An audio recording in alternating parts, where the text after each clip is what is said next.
اللهم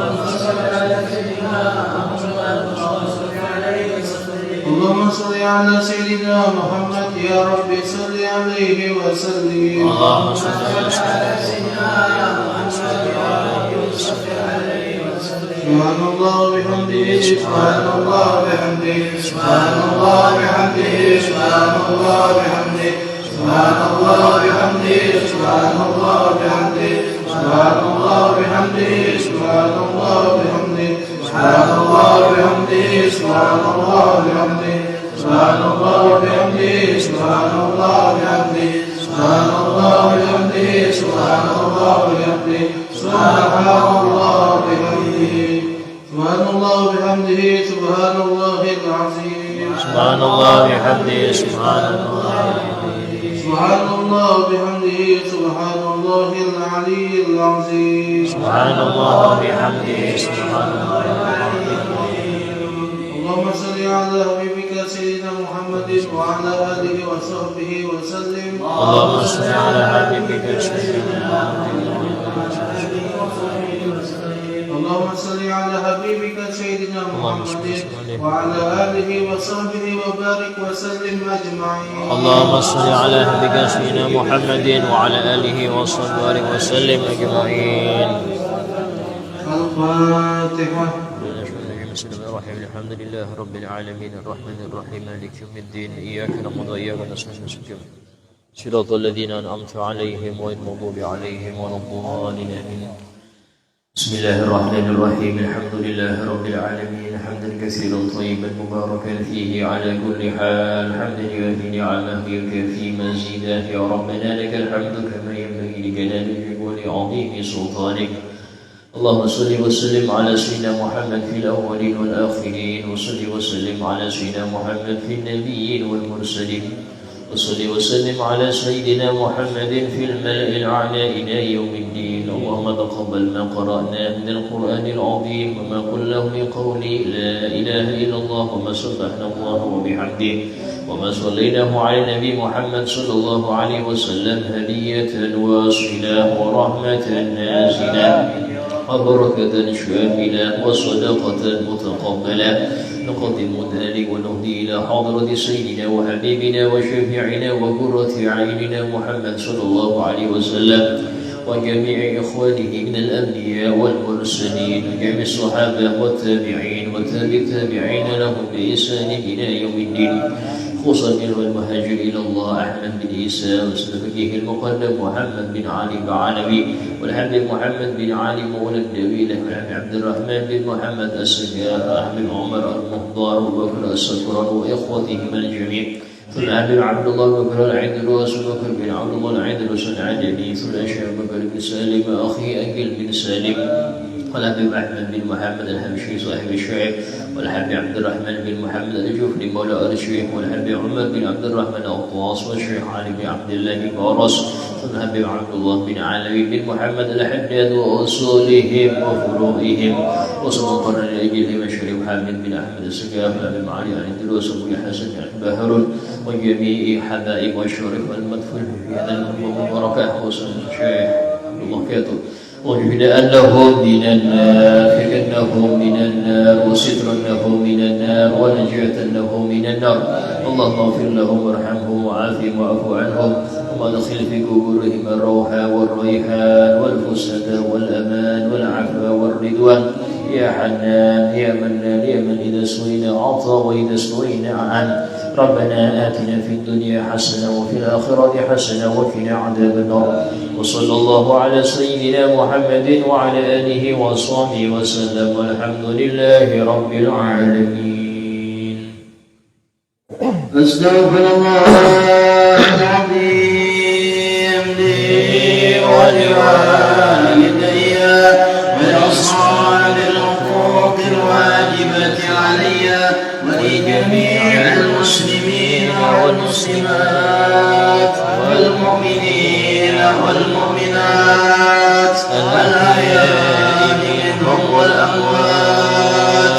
أستغفر الله العظيم لي ولوالدي ولأصحاب الحقوق الواجبة علي علي ولجميع المسلمين والمسلمات والمؤمنين والمؤمنات الأحياء منهم والأموات. أستغفر الله العظيم لي ولوالدي ولأصحاب الحقوق الواجبة علي ولجميع المسلمين والمسلمات والمؤمنين والمؤمنات الأحياء منهم والأموات. الفاتحة إلى حضرة من نصر الله رحمة للعالمين وشفيع المذنبين سيد الأنبياء والمرسلين خير الخلق أجمعين وحبيب رب العالمين المصطفى حبيبنا ونبينا وشفيعنا ومولانا سيدنا محمد صلى الله عليه وآله وسلم ولأبويه الكريمين الطاهرين سيدنا عبد الله بن عبد المطلب وسيدتنا آمنة بنت وهب وجميع آباء الأطهار وإخواني من الأنبياء والمرسلين وآل كل منهم وإلى أبي سيدتنا خديجة الكبرى وسيدنا علي بن المرتضى وسيدتنا فاطمة الزهراء وبدرهما الحسنين وسيدنا حسن والحسين وذريتهما وسيدة زينب أخت الحسنين وسيدنا حمزة والعباس وسيدنا عبد الله بن عباس وسيدنا جعفر بن أبي طالب وسيدنا عقيل بن أبي طالب وسيدة أم هاني وأمهم السيدة فاطمة بنت أسد وجميع آل بيت رسول الله وأزواجه وذريته وسادتنا الخلفاء الراشدين أبي بكر وعمر وعثمان وعلي والصحابة أجمعين وكل نبي وولي وصبي وحبيب وكريم. اللهم أعل درجاتهم في الجنة واشرنا في زمرتهم وانفعنا ببركتهم وأسرارهم وأنوارهم ونفحاتهم في الدنيا والآخرة. الفاتحة. أعوذ بالله من الشيطان الرجيم. بسم الله الرحمن الرحيم. الحمد لله رب العالمين الرحمن الرحيم مالك يوم الدين إياك نعبد وإياك نستعين اهدنا الصراط المستقيم صراط الذين أنعمت عليهم غير المغضوب عليهم ولا الضالين آمين. الفاتحة إلى روح سيدنا علي زين العابدين وسيدنا محمد الباقر وسيدنا جعفر الصادق وسيدنا علي الأريدي وأخيه سيدنا موسى القديم وأصولهما وفروعهما وسيدنا محمد بن علي الأريدي وسيدنا عيسى بن محمد وسيدنا أحمد بن عيسى المهاجر وسيدنا عبيد الله بن أحمد وسيدنا علي بن عبيد الله وأخويه جديد وبصر وأصولهم وفروعهم والمنتسبين إليهم وسيدنا محمد بن علي علوي وسيدنا علي بن محمد بن علوي وسيدنا علي خالد قسم بن علوي بن محمد وسيدنا محمد صهيب مرباط بن علي بن علوي وسيدنا علي أبي الفقيه بن محمد وسيدنا علي أبي الفقيه المقدم بن محمد وسيدنا الفقيه المقدم محمد بن علي وأبا علوي وأولاد الخمسة ساداتنا علوي وعلي وعبد الله وعبد الرحمن وأحمد وأم البكراء السيدة زينب أم أولاد الفقيه المقدم والشيخ سعيد بن عيسى العمودي وأصولهم وفروعهم والمنتسبين إليهم ومن في طبقاتهم ومشايخهم والآخذين عنهم. اللهم علي درجاتهم في الجنة وانفعنا ببركتهم وأسرارهم وأنوارهم وعلومهم في الدنيا والآخرة. أعوذ بالله من الشيطان الرجيم. بسم الله الرحمن الرحيم. الحمد لله رب العالمين الرحمن الرحيم مالك يوم الدين إياك نعبد وإياك نستعين اهدنا الصراط المستقيم صراط الذين أنعمت عليهم غير المغضوب عليهم ولا الضالين آمين. الفاتحة إلى الأئمة أبي حنيفة ومالكي والشافعي والخنبري والبخاري والمسلم وجميع أئمة الحديث ورجال أسنادهم والأقطاب المشهورين ساداتنا عبد القادر الجيلاني وأبي مدين المغربي وأبي الحسن الشاذلي وأحمد الرفاعي وأحمد البداوي وعلي بن عمر الأحذاري ومحمد بن محمد الغزالي وابن العربي ومحمد بن سعيد البوسي وأبي عبد الله الجزوري وجميع مشايخ الصوفية ومن في طبقاتهم ومشايخهم والآخذين عنهم والمنتسبين إليهم وأصولهم وفروعهم. اللهم أعلِ درجاتهم في الجنة وارفعنا ببركتهم ونفحاتهم وأسرارهم وأنوارهم وعلومهم في الدنيا والآخرة. بسم الله الرحمن الرحيم. الحمد لله رب العالمين الرحمن الرحيم مالك يوم الدين. إياك نعبد وإياك نستعين. اهدنا الصراط المستقيم صراط الذين أنعمت عليهم غير المغضوب عليهم ولا الضالين. آمين. الفتحة إلى روي سيدنا علي بن علي فقيه المقدم وأخيه سيدنا عبد الله بن علوي وسيدنا محمد مولى الطويلة ابن علي بن علوي وسيدنا عبد الرحمن السكاب بن محمد مولى الطويلة وأولاد 13 سيدنا أبي بكر السكران وسيدنا عمر المختار وسيدنا عبد الله بن عبد الرحمن وإخوانهم وسيدنا عبد الله العدروس الأكبر بن أبي بكر السكران وسيدنا أبي بكر العدني بن عبد الله العدروس وسيدنا علي بن أبي بكر السكران وسيدنا عبد الرحمن بن علي وابنه سيدنا شهاب الدين أحمد بن عبد الرحمن وسيدنا أحمد بن أبي بكر السكران وأصولهم وفروعهم وسيدنا محمد الحسن جمال الليل وسيدنا محمد علي خليل وسيدنا أحمد بن علوي بحجدب والشيخ سعد السويني والشيخ أحمد بلوعر والشيخ عبد الرحمن باج الحبان والشيخ عبد الأمر بن عبد الله باقلي والشيخ معروف باجمل والشيخ أمام مخرمة ومن في طبقاتهم ومشايخهم والآخذين عنهم والمنتسبين إليهم وأصولهم وفروعهم وإلى روي سيدنا الشيخ أبي بكر بن سالم والحسين بن شيخ أبي بكر والحامد وعمر المختار وإخوانهم وأصولهم وفروعهم وسهلة أحمد بن محمد العبشي وعبد الرحمن بن محمد الجبري ويوسف بن عابد الحسني وسيدنا طه بن عمر السكار وسيدنا علي بن عبد الله السكار وسيدنا عمر بن السكار وأصولهم وفروعهم. اللهم أعلِ درجتهم في الجنة ويرفعنا بأسرارهم وأنوارهم وعلومهم ونفحاتهم في الدين والدنيا والآخرة. الفاتحة. بالله من الشيطان الرجيم. بسم الله الرحمن الرحيم. الحمد لله رب العالمين الرحمن الرحيم مالك يوم الدين. إياك نعبد وإياك نستعين. اهدنا الصراط المستقيم صراط الذين أنعمت عليهم غير المغضوب عليهم ولا الضالين. آمين. إن الله وملائكته يصلون على النبي يا أيها الذين آمنوا صلوا عليه وسلموا تسليما.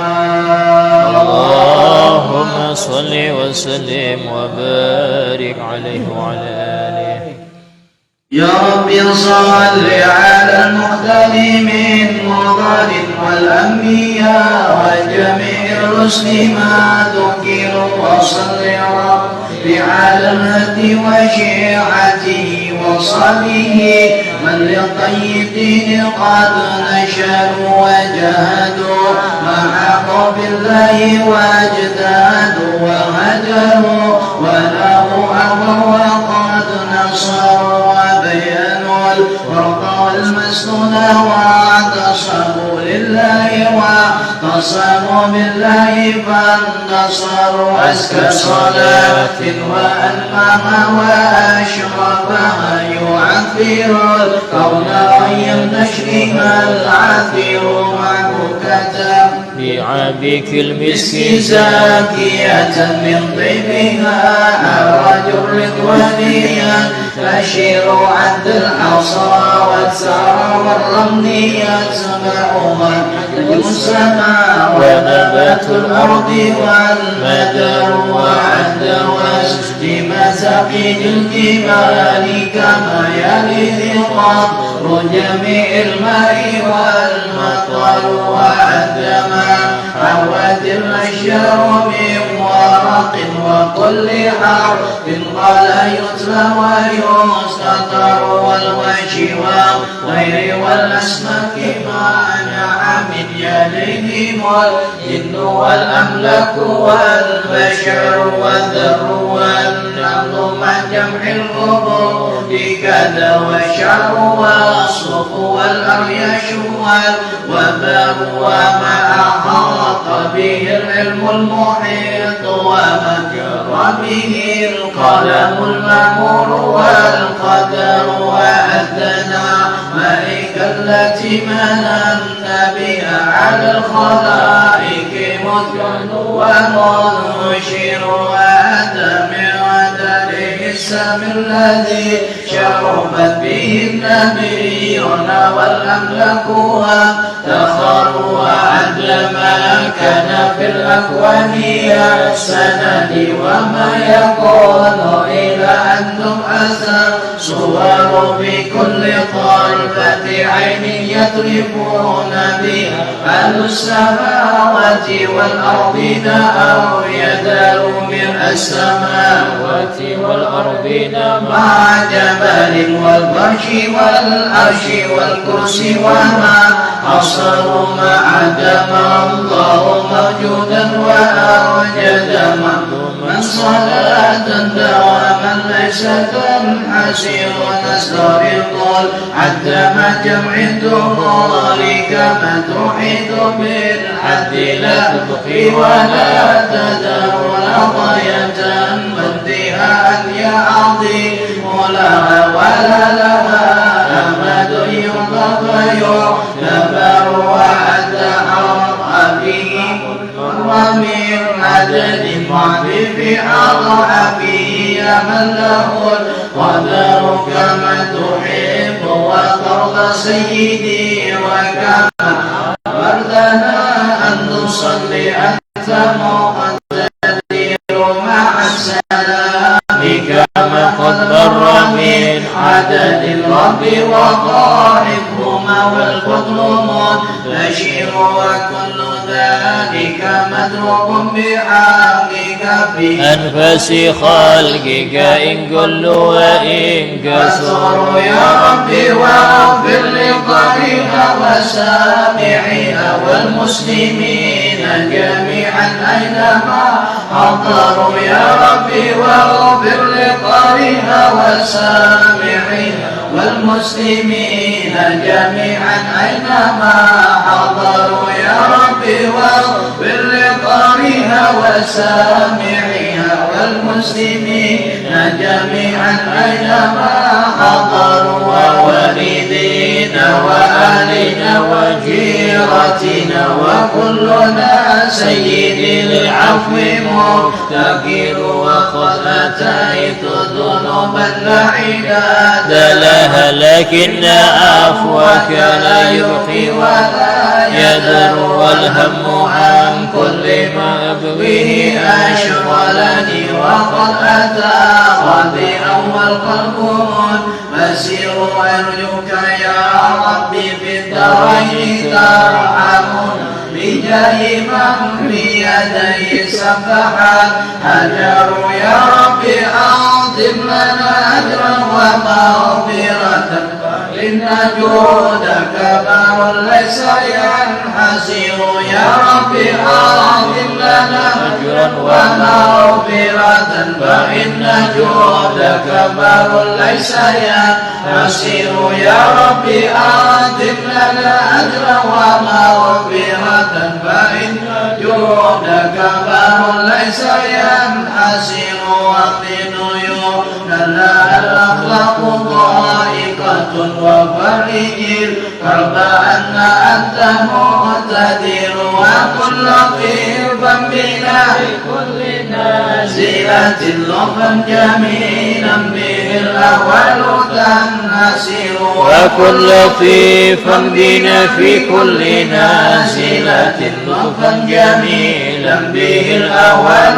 تنحسر وكن لطيفا بنا في كل نازلة لطفا جميلا به الأهوال تنحسر بالمصطفى المجتبى خير الأنام ومن جلالة نزل في مدحه الصور ثم الصلاة على المعتر ما طلعت شمس النهار وما شع القمر ثم الرضا عن أبي بكر خليفته مقام من مدين الدنيا قصير وعن أبي حفص الفاروق صاحبه من قوله الفصل بأعدمه عمر وجد لعظمن ذي النورين من ملكه المحاسن في الدارين وظفر كذا علي مع ابنيه وأمه معاد الآباء كما جاءنا الخبر كذا خديجة الكبرى التي بذلت أموالها لرسول الله تصير والطاهرات نساء المصطفى وكذا بنته وبنوه كلما ذكر سعد سعيد بن عوف طلحة وأبو عبيدة وزبير سادة برار وحمزة وكذا العباس سيدنا ونجله القبر من زالت به الديار والآل والأقصاب والأنماء قاتبة ما جن ليل الديان أو بدا سحر ماء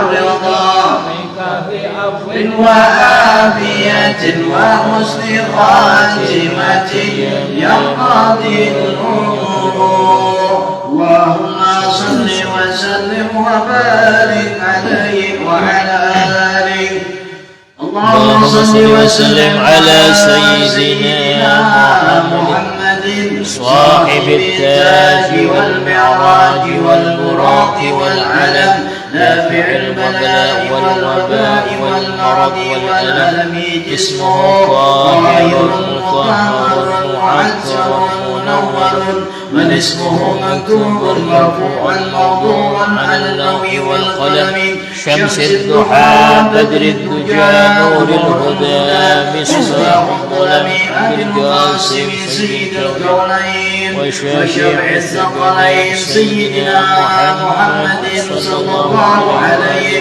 وآله وسلم سيد العرب والعجم نبي الحرمين محبوب عند رب المشرقين والمغربين فيا أيها المشتاقون إلى رؤية جماله صلوا عليه وسلموا وتسليما اللهم صل وسلم وبارك عليه وعلى آله يا ربي يا عالم الحال إليك وجهت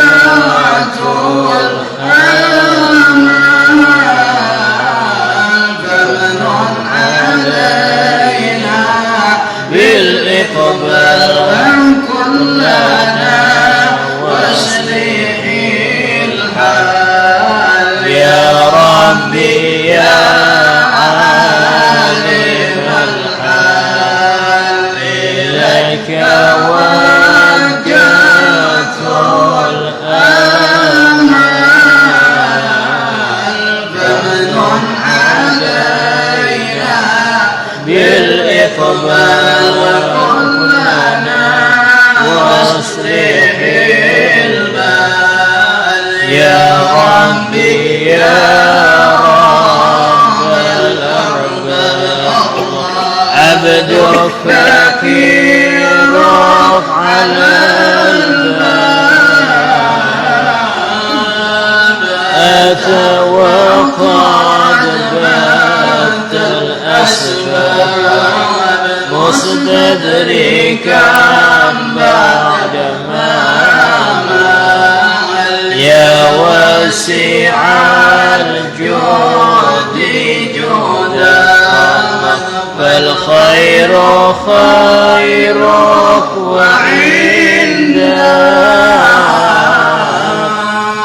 فوق الذي رام عبده فادرك برحمة في الحال يا معجد الخلق طرا وموسع الكل بمران أسألك إثبات على القبائل والأخطاء يا من يرى سر قلبي حسن تلاؤك حسبي فمحو بعفوك ذنبي الله واسلم قصادي والأعمال ربي عليك بمديك فإليك استنادي صدقا وأقصى مرادي الله رضاك دائم الحال يا ربي يا ربي إني أسألك العفو عني ولم يخب فيك ظني يا ملك الملك يا أشكو إليك وأبكي من شؤم ظلمي وإفكي وسعي فعلي وتركي وشهوتي القيل والقال وحب الدنيا ذميمة من كل خير حكيمة بها البلايا مقيمة ومشفوها يا ويح نفسي الراوية عن السبيل سويا أضحت علي وقصدها الجاه والمال يا ربي قد غابتني وبالأمان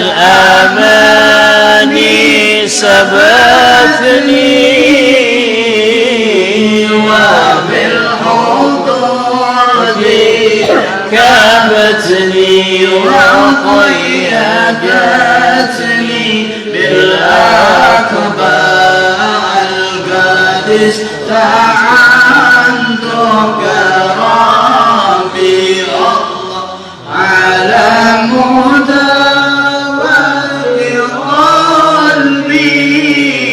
قلبي وحل عقدة كربي وانظر إلى الغم يا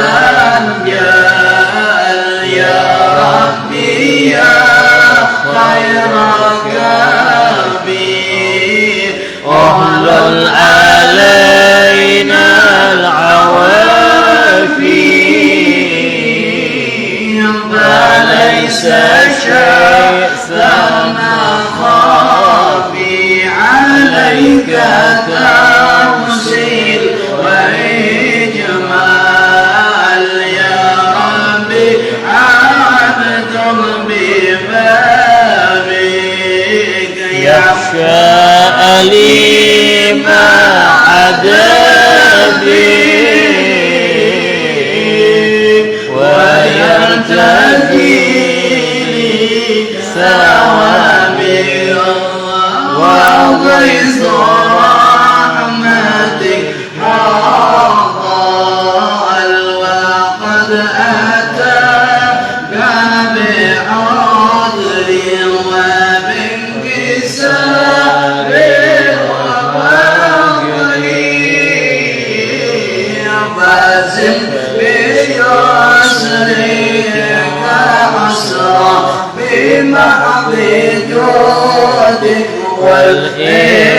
والإفضال ومن عليه بتوبة وسلح من كل حوبة واعصمه من شر أول كل ما عنه قد حال فأنت مولى الموالي المنتهي بالكمال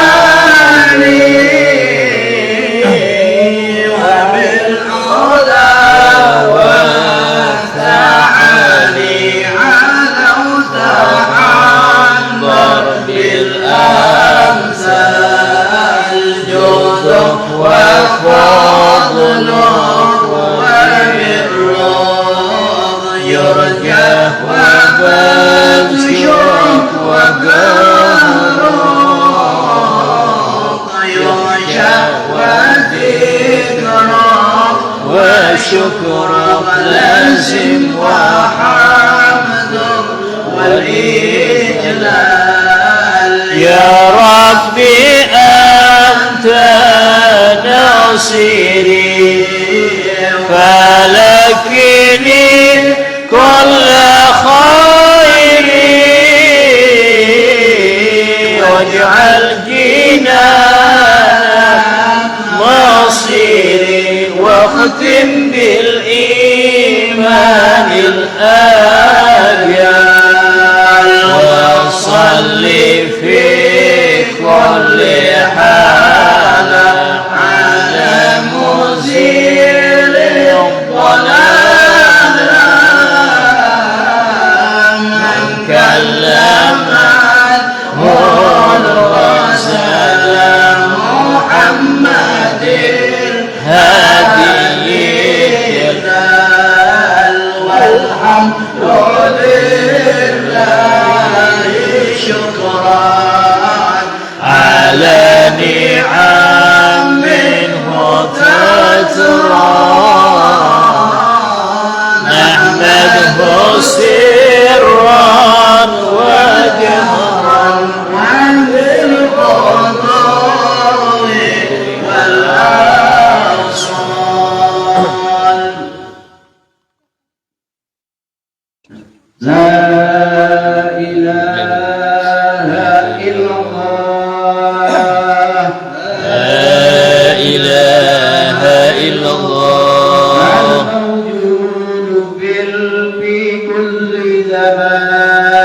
الموجود في كل زمان لا إله إلا الله لا إله إلا الله المعبود بكل مكان المعبود في كل مكان لا إله إلا الله لا إله إلا الله المذكور بكل لسان المذكور بكل لسان لا إله إلا الله لا إله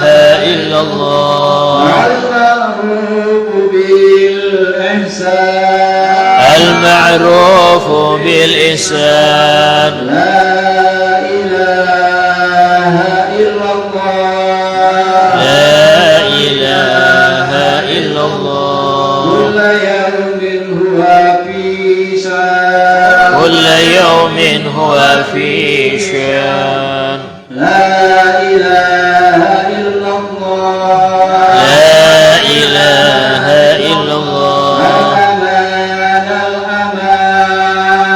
الأمان الأمان من زوال الإيمان من زوال الإيمان ومن فتنة الشيطان ومن فتنة الشيطان يا قديم الإحسان يا قديم الإحسان كم لك علينا من إحسان كم لك علينا من إحسان لسانك القديم لسانك القديم يا حنان يا منان يا حنان يا يا منان رحيم يا رحمن يا رحيم يا رحمن يا غفور يا غفار اغفر لنا وارحمنا وأنت خير الراحمين وأنت خير الراحمين صلى الله على سيدنا محمد وآله وصحبه وسلم وصلى الله على سيدنا محمد وعلى آله وصحبه وسلم.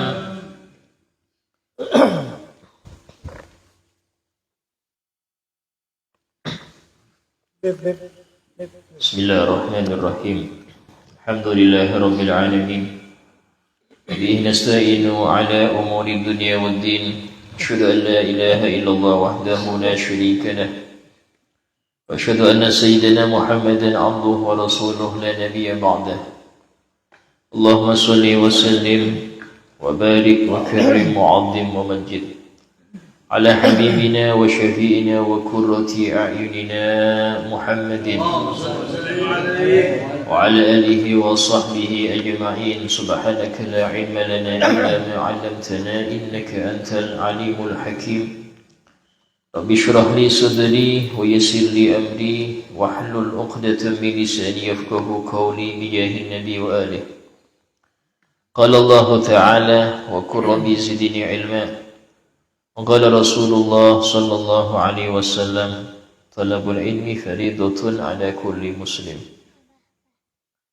وقال الإمام الحبيب عبد الله بن علوي بن محمد الحداد، ثم شرحه خليفته الحبيب أحمد بن زين الحبشي رحمهم الله: والصدق والإخلاص لله توفيق، والصدق والإخلاص لله توفيق بهما فإنهما عماد المشروع.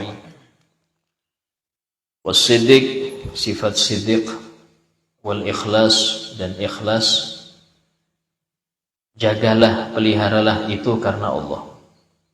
Bihima dengan keduanya, fa innahuma imadul masyru'i, karena keduanya adalah tiang syariat. Berkata syarih yaitu Habib Ahmad bin Zain al-Habsyi mengatakan, wasidqu at-tahqiq fi jami' qamaddin wa huwa azzuha wa alaha. Siddiq yaitu benar-benar bersungguh-sungguh, itu siddiq. Ada siddiq dalam ucapan, ya. Kebanyakan siddiq itu kejujuran, itu sifat ucapan. Kan tetapi jujur itu bisa di dalam niat, bisa di dalam tujuan, bisa di dalam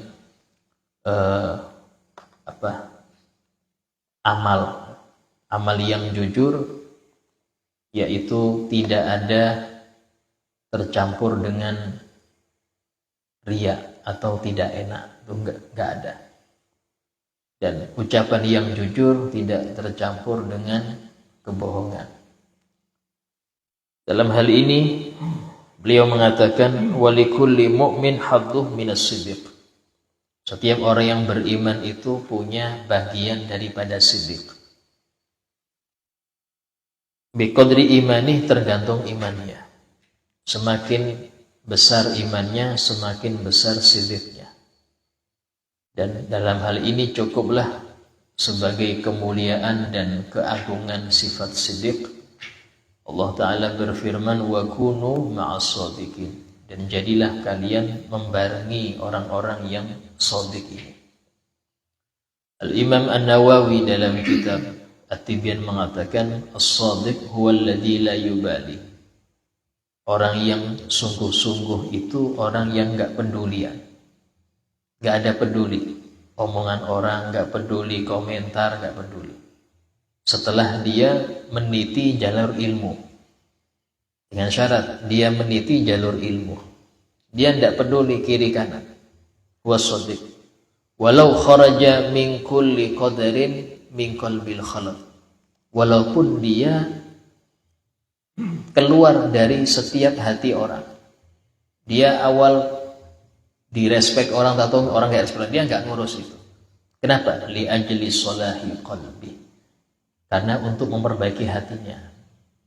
Karena itulah seorang ulama mengatakan, selama orang itu takut makhluk dan masih mengharap makhluk, dia sulit untuk sidik. Ketika dia takut makhluk, takut kesinggung makhluk, atau dia ada pengharapan ke makhluk, ini bisa jadi toleh lagi nanti ini dia nggak bisa sidik.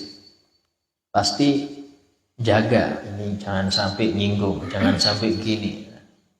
Padahal kalau benar, katakan qulil haqqa walau kana murra, katakan yang benar walaupun pahit. Dan contoh orang yang sidik diantaranya Sayyidina Umar. Nabi bersabda dalam sabdanya, syaddukum bidinillah Umar, yang paling kukuh keras dalam megang agama Allah adalah Umar. Sampai-sampai tidak meninggalkan teman akrab untuk beliau ini. Saking tegasnya sampai teman itu gak ada. Kenapa? Ceplas-ceplos. Kalau salah bilang salah, benar bilang benar. Dan ini jarang. Biasanya orang kalau dia pengen banyak teman ya harus menjaga. Tidak mau komentar padahal ini salah didimin.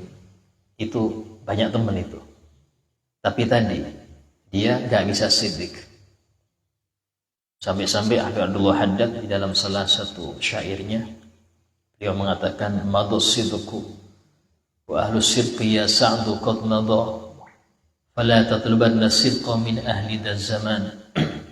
Sifat sidik sudah hilang, sudah berlalu. Bahkan orang-orang yang punya sifat sidik sudah enggak ada lagi. Maka jangan sekali-kali engkau mencari kesidikan dalam orang zaman ini, kata beliau. Walaysa lahum sidqun wala ya'rifunahu. Orang zaman ini tidak ada sidiknya, bahkan enggak kenal apa itu sifat sidik, enggak ngerti. Selama orang itu masih ada tujuan dalam perbuatannya, artinya selain Allah, ada sesuatu tujuan dia yang terselubung, pasti nggak bisa sidik. Hingga sidik itu adalah murni semua gerak-geriknya untuk ridha Allah dan menyenangkan Rasulullah. Itu. Dua itu aja tujuan hidup, cari ridha Allah dan menyenangkan Rasulullah. Di antara doa salaf, Allahumma ja'alna mimman yufarrih qalban Nabi SAW. Ya Allah, jadikanlah kami termasuk orang-orang yang menggembirakan hati Nabi. Waja'alna mimman yaftakhir bihibun Nabi SAW. Ya Allah, jadikanlah kami orang-orang yang dibanggakan oleh Nabi Muhammad. Tujuannya itu aja, ridha Allah dan menggembirakan Rasulullah. Sudah tujuan dua ini, yang lain gak peduli dia gak peduli. Disebutkan Nabi Muhammad SAW ketika beliau dilempari orang Taif, sampai beliau itu menjauh dan bersandar di bawah suatu pohon. Beliau mengatakan, Allahumma illam yakun ghadabun alayya fala ubali. Ya Allah, yang penting engkau enggak murka denganku, aku enggak ngurus. Yang penting engkau enggak murka, aku enggak ngurus. Walaupun satu dunia benci aku, yang penting engkau ridho, selesai. Selama dia masih nyari ridho makhluk, repot Pak. Enggak bisa siddiq. Ini ngomong gini nurut, ini ngomong gini nurut. Kapan Anda bisa lurus? Sehingga untuk siddiq ini berat, ya. Karena itulah nggak bisa orang siddiq sendirian. Dia harus pertama-tama sering kumpul orang ahli siddiq. Sehingga di sini Allah berfirman, wa kunu ma'as-shadiqin. Jadilah engkau membarengi orang siddiq. Karena nggak bisa siddiq kecuali harus ada yang ditiru. Harus ada yang ditiru. Kalau cuman teori nggak bisa. Cari yang siddiq, ikuti. Sehingga bisa kita siddiq dengan niru itu. Dalam ucapan orang salaf, manjalas janas. Siapapun yang sering duduk, maka dia akan sejenis dengan orang itu. Duduk dengan siapa? Dengan penjahat, sejenis dengan penjahat. Orang baik sejenis dengan orang baik. Manjalas janas. Siapa yang sering duduk, maka dia akan sejenis dengan yang dia duduki. Nah, kemudian dikatakan di sini darajatus siddiq la nihayata laha, kata Habib Ahmad bin Zain Al-Habsyi. Dan derajat tingkatan siddiq itu enggak ada ujungnya. Artinya ada kalanya orang siddiq, ya tadi kayak iman ya. Iman tipis, siddiqnya tipis. Dan di antara ciri orang itu kelihatan siddiq ketika dia sendiri. Kalau kayak kumpul kayak gini Pak, semuanya ya menampakkan kesolehannya rata-rata. Tapi ketika Anda sendiri, gak ada yang tahu, nah di situ Anda dites. Bagaimana Anda dengan Allah di situ? Bagaimana Anda dengan Allah di waktu sendiri, itulah nilainya. Kalau kumpul orang banyak itu nggak bisa dinilai. Tapi pas Anda sendirian, ya disitulah Anda ahli maksiat atau ahli taat. Anda ahli maksiat atau ahli taat. Jadi di sini Nabi menyebutkan di antara 7 golongan yang mendapat naungan nanti di padang mahsyar, rajulun dzakarullaha khaliyan fafadat ainah. Seseorang yang ingat kepada Allah dalam keadaan sendiri. Poinnya itu di sendirinya itu. Fafadat ainah, maka mengalir kedua air matanya. Karena rindu akhirat, karena rindu Rasul, karena ingat dosa, macam-macam. Tapi sendiri. Pernah suatu kali Imam Hasan Basri melihat seseorang di majelisnya nangis tergugur. Nyata beliau pas sampai dipanggil, buka Hasan, nangis engkau itu lebih baik kalau sendirian. Kalau ramai jangan. Artinya apa? Ketika ramai semua bisa menampakkan apa yang dia punya. Pas sendirian, nah disitulah poin pentingnya. Dia dalam keadaan dengan Allah itu dilihat waktu sendiri itu. Dalam sendiri ini setan paling cepat menggoda. Ya, sehingga diantara banyak ya cara meneliti Anda siddiq apa enggak pada kita. Itu cara meneliti siddiq itu pas sendiri itu apa yang engkau kerjakan. Lebih banyak apa? Kebaikannya kah? Apa sebaliknya?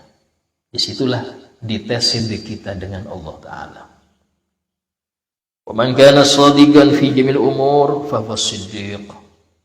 Barang siapa yang dia bisa jujur di setiap perkaranya, ucapannya siddiq, kemudian niatnya siddiq, ya, irodahnya, kehendak dia gak ada kecuali Allah. Gak ada kehendak kecuali Allah. Pernah suatu kali seseorang wali di zaman Abu Yazid Al-Bustami, wali besar, Imam Yazid Al-Bustami ini wali besar. Sampai-sampai orang yang pernah melihat beliau dengan yakin ini wali itu keramat.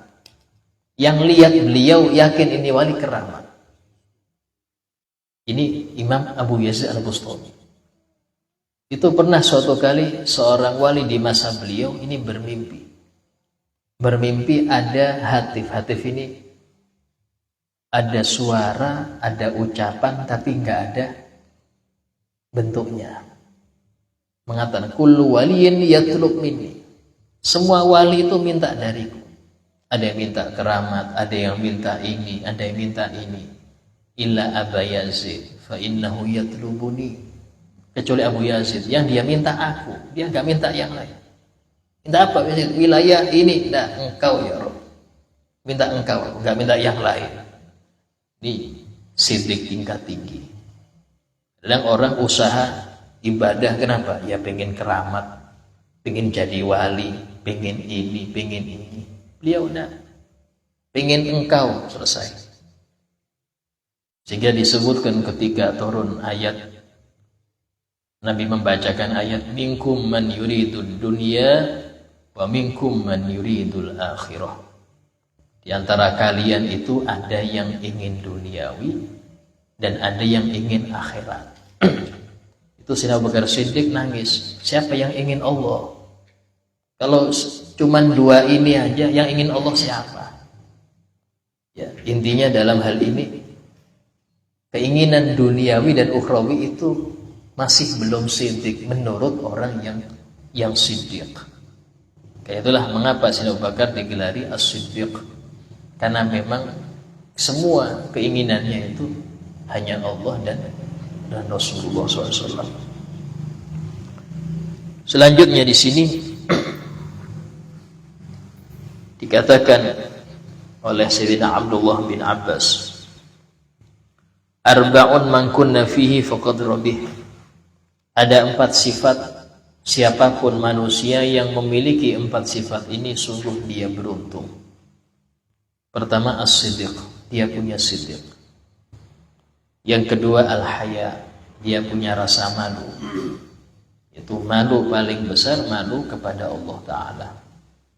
Artinya dalam keadaan sendirian pun dia merasa Allah melihat dia, sehingga dia malu dalam keadaan lalai, gak ada ibadahnya, apalagi dalam keadaan maksiat, karena dia tahu Allah lihat terus. Kita mungkin bisa khusyuk pas depan guru kita, mau selonjor gak enak, mau makan rakus gak enak, depan guru. Pas gurunya masuk, nah selesai sudah.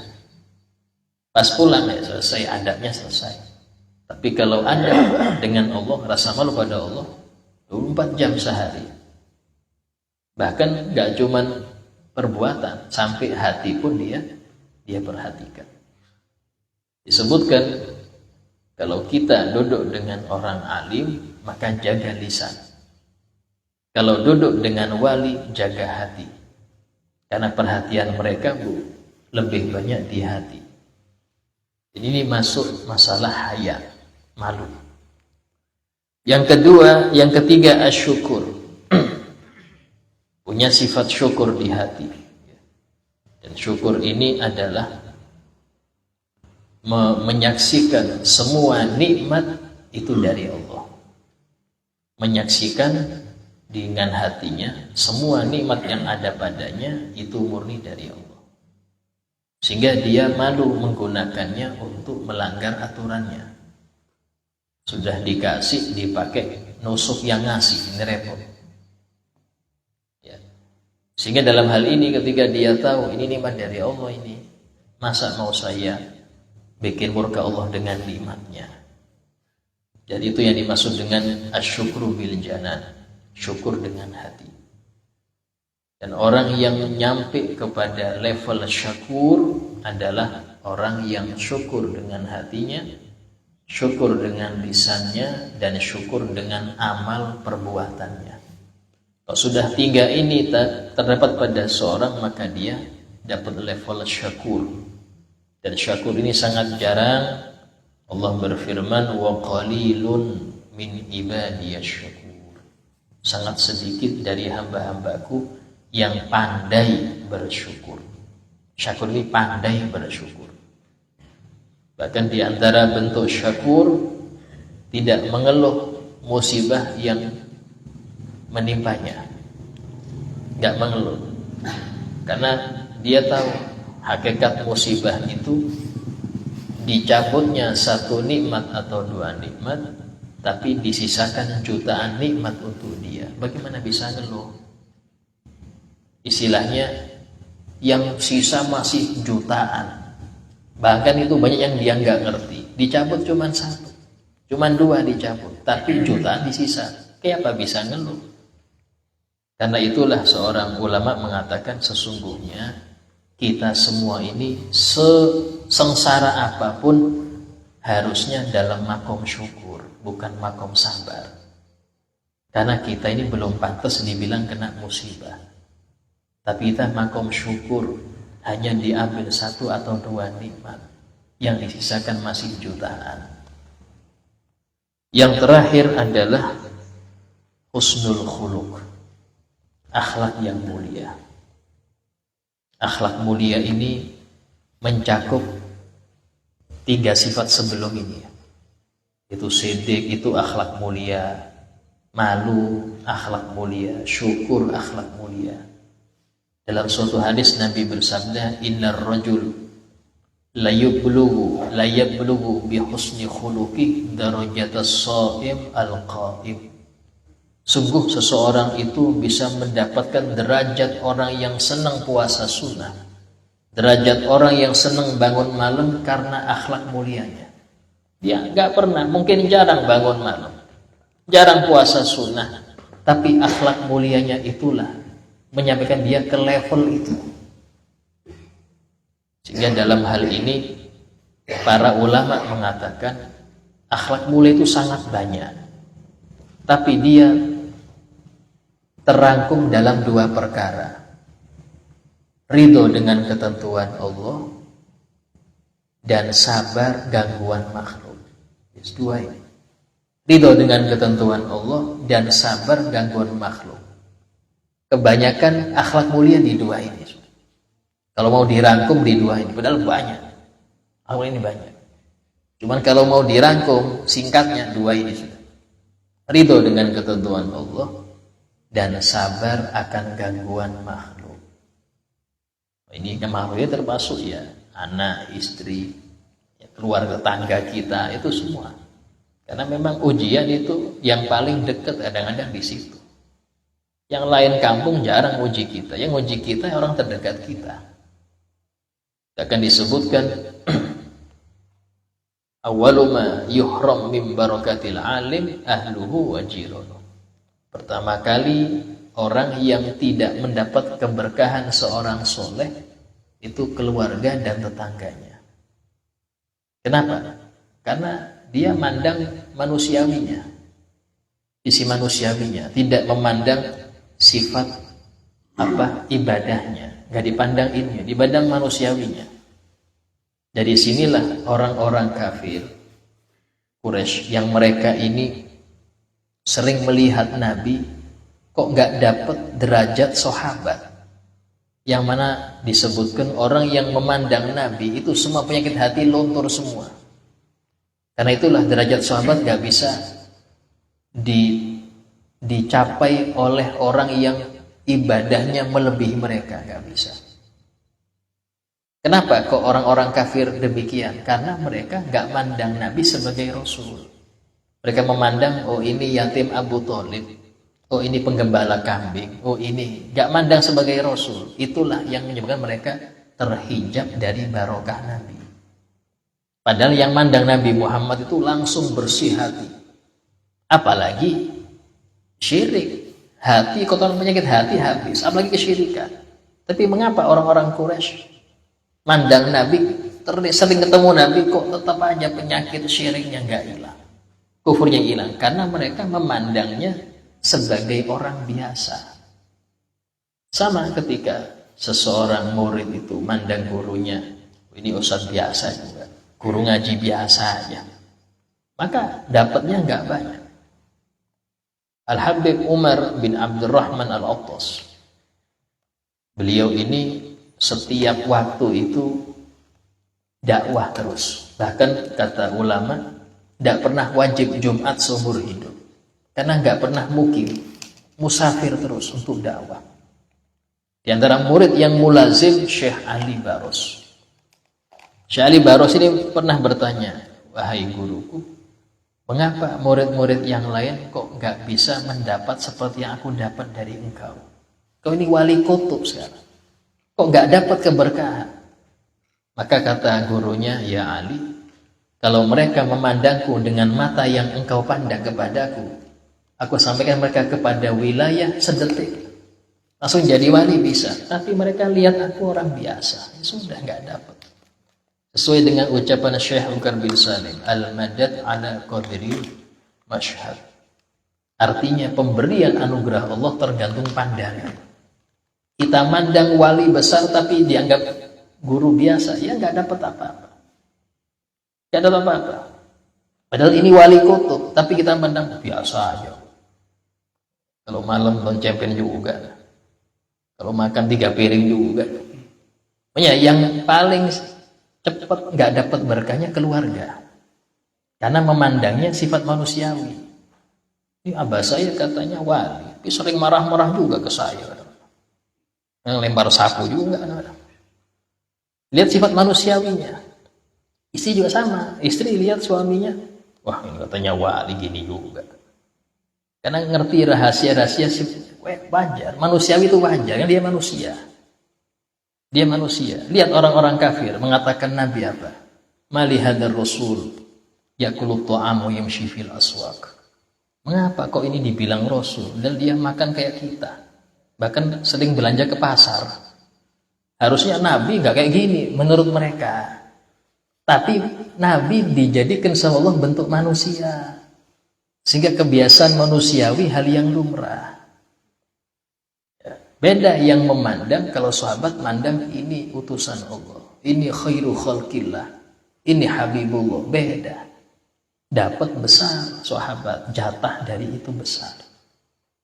Dari sinilah harus memperbaiki pandangan. Caranya apa? Husnudzon.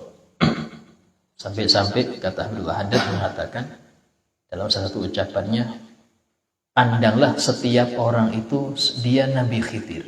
Repot Pak. Mandang semua orang Nabi Khidir ini repot. Allah. Apalagi yang kita musuhin. Oh nggak mungkin Nabi Khidir kayak gini Ustaz modelnya. Tidak mungkin Nabi Khidir. Ngutang nggak pernah bayar Nabi Khidir. Kenapa? Karena tadi kita mandang manusiawinya. Ya. Sehingga dalam hal inilah husnul khuluq ini penting. Karena itulah Nabi kita Muhammad SAW disebutkan dalam suatu hadis, innama bu'ithtu liutammima makarimal akhlaq. Sesungguhnya aku diutus untuk menyempurnakan akhlak-akhlak yang mulia. Akhlak-akhlak yang mulia. Pernah suatu kali Nabi itu didatangkan para tawanan dari Bani Toyib. Dari Bani Toyib. Akhirnya ada seorang perempuan mengatakan, ya Rasulullah, aku ini saudarinya Hatim At-Ta'i. Hatim At-Ta'i ini terkenal dermawan. Terkenal dermawan. Bahkan kalau semua kata ulama, ini orang dulu ya, sebelum Rasul diutus sudah ada Hatim At-Ta'i. Semua kita minta nyawanya, dikasih nyawanya itu, saking khoyirnya itu. Saking khoyirnya itu sampai kalau minta nyawa kasih nyawa. Itu dia bilang, ya Rasulullah, aku ini saudaranya Hatim At-Ta'i. Engkau saudaranya ya, bebaskan dia. Karena akhlak mulianya. Karena akhlak mulianya saudaranya, dia bebaskan. Ada sahabat, ya Rasulullah, apakah akhlak mulia itu berpengaruh? Rasulullah, ya apa enggak berpengaruh? Yang paling memberatkan timbangan amal itu akhlak mulia. Yang paling memberatkan timbangan amal baik itu akhlak mulia. Kenapa? Karena dia sabar. Akhlak mulia itu gampang nyapa, seneng senyum, tawadhu. Itu kalau nggak sabar nggak bisa. Ya. Dan kata Nabi, ana diutus untuk itu. Aku diutus untuk itu. Sehingga dalam hal ini Syekh Abdul Babas mengatakan 4 sifat ini kalau ada pada seseorang, maka dia menjadi orang yang beruntung dunia akhirat. Semoga Allah Ta'ala menjadikan kita orang-orang yang mendapat sifat siddiq, mendapat sifat-sifat yang mulia dengan sebab Nabi Muhammad SAW dan para dzurriyyahnya ahlil makarim. Amin ya rabbal alamin.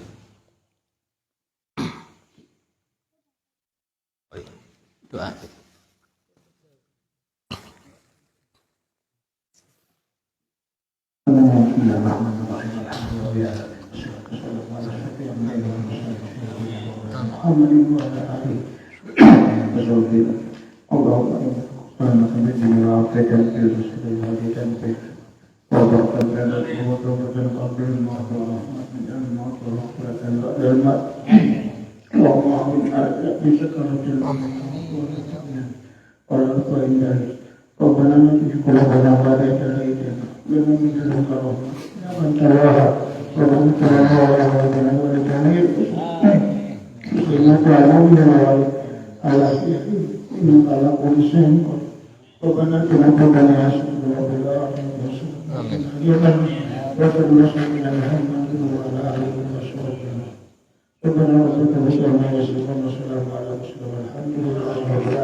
Allahumma salli wa sallim ala sayyidina Muhammadin sahihil musyara salatan tubashiruna biha wa alana wa mauladana wa jami'i masyairina wa muallimina wa talabatana wa talibatina min yawmina hada ila yaumil akhirah. Allahumma salli wa sallim ala sayyidina Muhammadin sahibil musyara salatan tubashiruna biha wa alana wa auladana wa jami'a masyairina wa muallimina wa talabatana wa talibatina min yawmina hada ila yaumil akhirah. Allahumma salli wa sallim ala sayyidina Muhammadin sahibil busyra salatan tubashiruna biha wa alana wa auladana wa jami'a masyairina wa muallimina wa talabatana wa talibatina min yawmina hadha ila yaumil akhirah. ربنا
المسلمين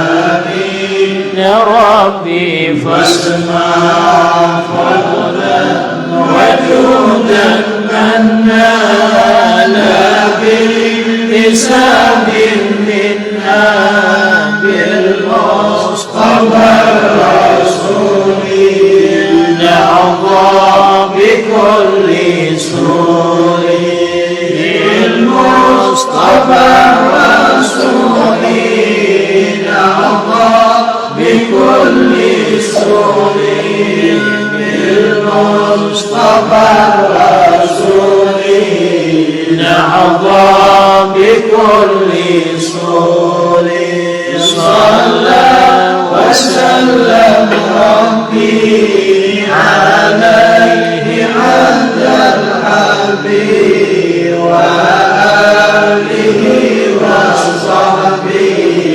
عدد تشكي الصحب والحمد لله بالبدء والثناء حمدا كثيرا دائما منا سليم سبحانك اللهم وبحمدك أشهد أن لا إله إلا أنت أستغفرك وأتوب إليك.